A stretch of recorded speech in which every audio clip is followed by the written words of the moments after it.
અમારો પગ ફ્રેક્ચર થયો ત્યારે બે ત્રણ જણ મોટા મોટા માણસ કોનું દુઃખ લઈ આયા દાદા તમે? અરે ભાઈ હું કોઈનું ના લઉં, હું આવું દુઃખ લઈ દઉં, હું તો વ્યવહારિક દુઃખ લઈ લઉં. આ તો એક્ઝેક્ટલી આ ધંધો અમારો ના હોય કઈ એમ માનીએ જ નહીં. તમે કોકનું દુઃખ લાયેલા તમને આ હોય જ નહીં કે તમે લાયા કોકનું, તમે બહુ કરુણા વાળા છે ને થોડું લાયા કે. પણ આપણા દેશમાં એવું બોલે છે, આપણે કોઈની ટીકા નથી કરતો, પણ આશ્રમ વાળા એ પોતે કહેતા હતા કે ભાઈ હું આખા દુનિયાનું દુઃખ મારી જાતો પર લઉં છું, માટે મારા માટે આ બધી આ મુશ્કેલીઓ છે, અને લોકો બિચારા માને છે. અને લાખો માણસો એમને માનતા પણ હતા. બરોબર. એટલે મારી આ દશા છે કે શારીરિક કન્ડિશન કે ના એવું કશું બને એ કશું બને નહીં. આ તો બધા આપણા મહાત્માઓ શરીરની કન્ડિશન બીજા માથે નાખે છે, પોતાનામાં કઈ પણ ના થાય હોવાની અસર. હું ગમે એટલે હું તેથી કહું છું આખી દુનિયાના દુઃખો મને હો શું કહ્યું. આ તો જો કદી આ તો પગ તો આજે બનવાનું છું ને તે બન્યું છે. શું છે? અને તે કેટલા વર્ષોથી દરિયા ઉપર ફરવા છતાં કશું થયું નથી. દરિયા ઉપર જરાક એક બે ઇંચ ચૂકીએ તો નીચે દરિયાનું પાણી, અને તે છતે 25-30 પાણી એવી જગ્યામાં ફરફર કર્યા કશું થયું નથી. અરે ઘેર પલંગ માંથી ઉઠ્યો અને પગ દઈને શું રાખવું પડ્યો કે આ બધું બની ગયું. કશું મહેનત નથી, કામ નથી, તો આવું થઈ ગયું. બરોબર. એટલે બનવાનું હોય છે નહીં ત્યારે એવિડન્સ ભેગા થાય છે. શું થાય છે? હા. હવે પણ પછી શું થયું કે પગને ફ્રેક્ચર થયું ત્યારે મને એમ લાગ્યું કે આ પગમાં કશું થયું લાગ્યું. એટલે મેં ઘરમાં બૂમ ના મારી. પેલા લોકોને અવાજ થયો મોટો અવાજ, પણ એ લોકોને મને એમ કે કશું બીજું કશું છે, દાદા હોય તો બોલે ને કે છે. એટલે હું જાણું કે એમને જગાડીને શું કામ છે સમજ ને. એટલે મેં એને બૂમ મારી નહીં, પણ ફરી પલંગ ઉપર ચઢવા ગયો તો ફરી માસ ચઢાયું નહીં. એટલે મેં એમને કહ્યું બૂમ પાડી. એટલે આયા એટલે તરત ઉપર બેહારી અને પછી સુવાડી દીધો મને. પછી એમ લાગ્યું કે ફ્રેક્ચર થયેલું છે. એટલે સવારમાં ડાક્ટર બધા આવ્યા, અને ડાક્ટરે તો વડોદરાના મોટા ડાક્ટરના મોટા દવાખાના ડાક્ટર મોટા આવ્યા, ત્રિવેદી સાહેબ આવ્યા. એમને જાણી તરત જ આવ્યા. આવીને કહે છે કે ચાલો સીધા જ ચાલો, અમારે બધું એનું બધો ફોટા બોટા બધું કરવું હોય. એટલે પછી ત્યાંથી પેલું એ મોકલ્યું. હા. પછી ત્યાંથી ત્યાં ગયા. એમને બધા ફોટા બોટા બધું લીધું. પછી ડાક્ટરો કરી. પછી ડાક્ટરો મને કહે છે કે તમારે ભક્તો પાછું ભક્તો બધા આવે પાછું ભક્તો જોવાય આવે અને દર્શન કરવા આવે, દેવ આવે. જોવાય શું થયું દાદાને. એટલે ભક્તો આવે તો મારું હાસ્ય એવું ને એવું જ હોય. હાસ્ય એવું ને એવું હોય. એટલે ડાક્ટર મને મજા આવી થઈ કે આ ફ્રેક્ચર થયું છે કે આ શું થયું છે.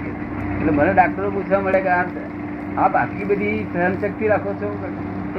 આમ તો રડ્યા વગર ખૂબ રડે જ માણસો, અને તમારા મોડા પર ઉદાસીનતા દેખાતી કશું નહીં. તમે હાસ્ય જો જયારે કશું બન્યું નથી એવું મને તો કશું કઈ દુઃખ જ થતું નથી મને.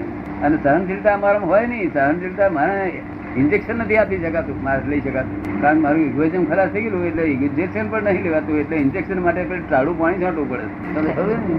હવે આ કેવી રીતે સહન થાય? સહન શક્તિ મારામાં છે નહીં. સહન શક્તિ ઇગોઇઝમ નો ફળ છે. શું છે? ઇગોઇઝમ હોય તો જ સહન કરી શકે. હું પહેલા સહન શક્તિ ડાક્ટરને મેં કહ્યું, એક અમારા મિત્રે કહ્યું કે મારે તમારી સહન શક્તિ માપવી છે. મેં શીલ માપીશ કે હું દિવાળી બે અરગાવું, તમે અંગૂઠો ધર્યા રાખો. તો મેં દિવાળી પૂરી થઈ તો રાખ્યો તો પેલો ગભરાઈ ગયો. કારણ એ તીકડી ગોઈ જવું હતું, સહેજે હલવા ના દઈએ. હાલી જાય જાણી જયારે આપી જશે. એટલે કેટલું બધું આમ ચોક્કસ રહે. બરોબર છે. અને આ તો સહજતા હોય. ઇગોઇઝમ સિવાય તો પણ તે પછી ડાક્ટરો મનમાં ખાતરી થઈ. એટલે ડાક્ટરો બીજા ડાક્ટરો નાના ડાક્ટરો શું કહ્યું કે આત્મા જોવું હોય તો ન જવા દાદાજી પાસે. આત્મા છૂટો છે એવું આત્માથી દેહથી એ આ અહીં જોવાનું સાગવડ મળી કે કાયમ સત્સંગ ચાલે કર્યો. એક મિનિટ એક કલાક અટક્યો નથી. કાયમ સત્સંગ એ ચાલ્યો, આ ચાલ્યું, રિપેરિંગ એ ચાલ્યું. બહુ સમજવા જેવું જગત છે. બહુ અને બિલકુલ ન્યાયમાં જ છે જગત. કોઈ દાડો અન્યાય થયું નથી. રેગ્યુલેટર જ છે એની પાસે. રેગ્યુલર છે. કોઈ માણસ ઘણા માણસો ભડકે છે કે મુંબઈમાં બધા કાગળ ખબરો આવે પેપરોમાં કે આ ફલાણા લૂંટાઈ ગયા, મોટર માંથી કાઢીને લૂંટી લીધા, ફલાણું કરી દીધું, રોજ ખબરો આવે ને. એટલે લોકો શું કહે છે એ જડશો બેન જશો નહીં, એ આમ કરશો નહીં. આખો કલ્પન કર્યા કરે. હું શું કલ્પન કર્યા કરો છો? એ કોઈના હાથની વસ્તુ નથી. એ જવાની એ તો છોડવાની જ નથી. તમે સમજો ને, ગભરાશો નહીં. તમે વસ્તુઓ કાઢીને જાઓ તેનો વાંધો નહીં, પણ તમને ગભરામણ કાઢી નાખો. આ શું થશે, શું કશું જ થવાનું નથી. જો એ તો એનો આપણે બહુ મોટો નમૂનો પેલી સ્કાયલેબ પડવાની હતી ને તારે થયેલો. સ્કાયલેબ ની વાત નથી ને, સ્કાયલેબની આખું ગામ માથે એમ લાગે એના ઉપર જ પડવાની હતી એવું માનતા હતા. સ્કાયલેબ ની વાત નથી ને. હું તે દાડે હું ઔરંગાબાદ હતો, બરોબર. તો આ બેન ના ભાઈ નો દીકરો હતો. એ કેટલા વર્ષનો હશે?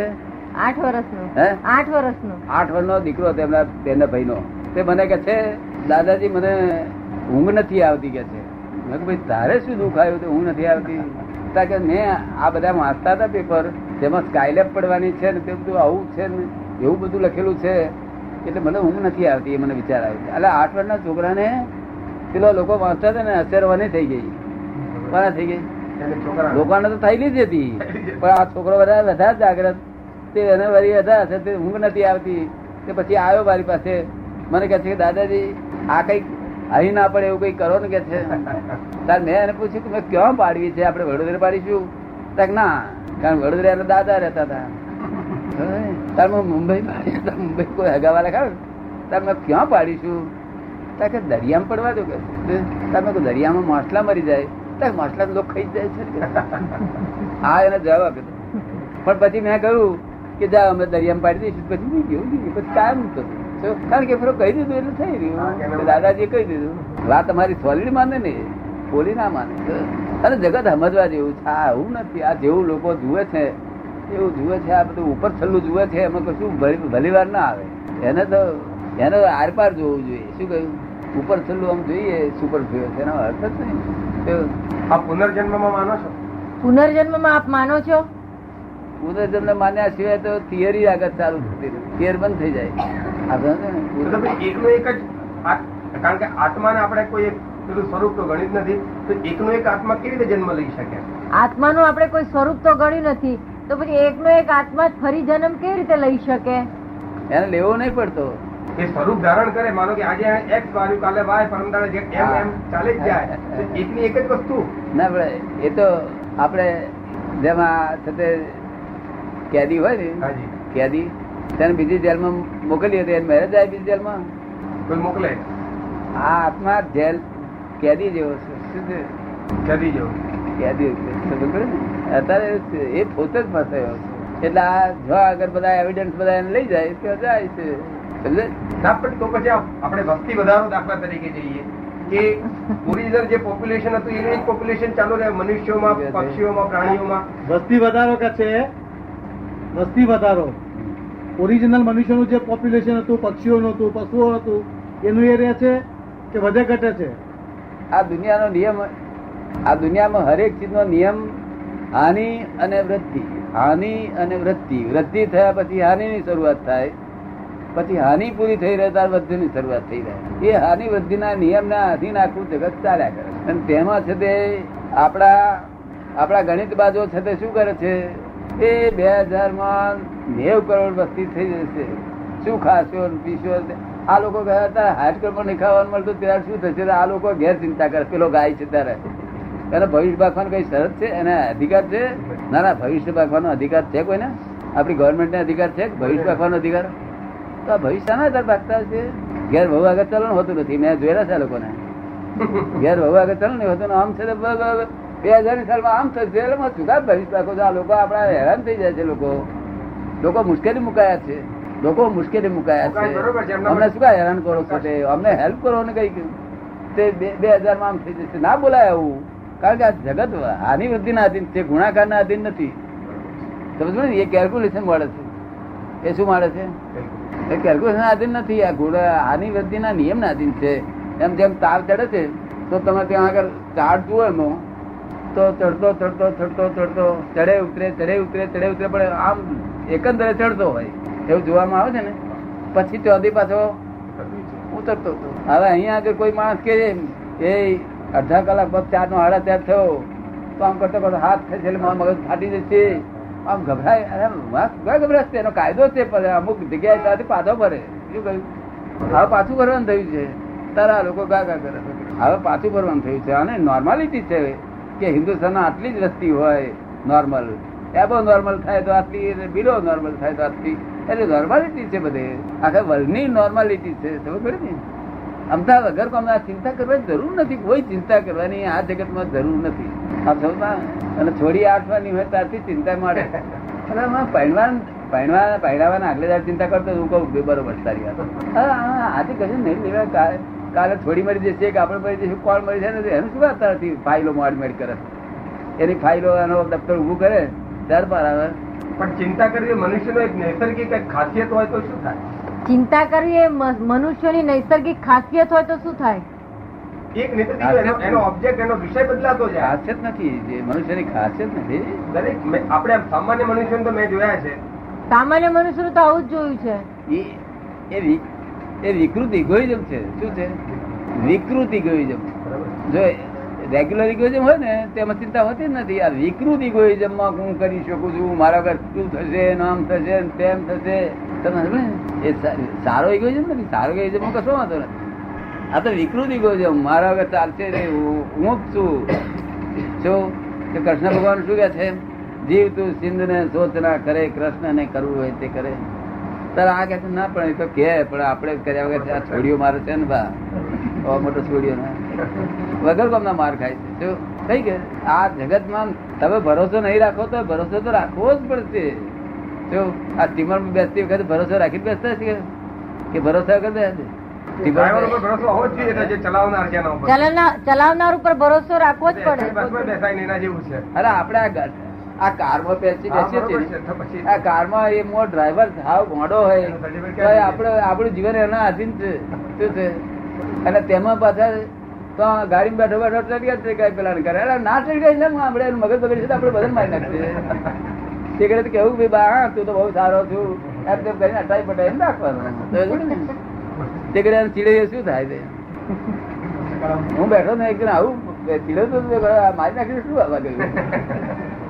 અમને મરવાનો ભોગો હોય ને અમારે તો આ કપડું કાઢીએ ને એવું લાગ્યા કરે. શું કહ્યું?